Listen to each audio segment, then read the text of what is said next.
অনেক পুরনো একটি মসজিদ। দেখেন 1898 সালে স্থাপিত হয় এই মসজিদটি।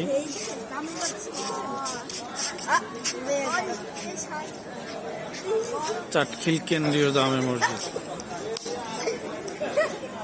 এখানে একটি কামিল মাদ্রাসা রয়েছে, এটা অনেক পুরনো। খুবই সুন্দর একটি পরিবেশ।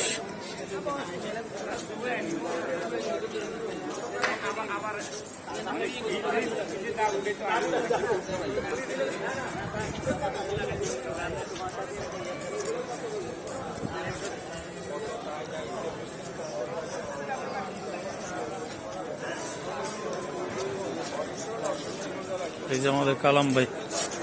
কালাম ভাই, মসজিদটা কেমন? সুন্দর, মসজিদটা খুব সুন্দর ভাই। কত বছর আগের মসজিদ? প্রায় 127 বছর আগে। যাই হোক, ভালো লাগলো তাই না? হ্যাঁ, খুব ভালো লাগলো। Thank you.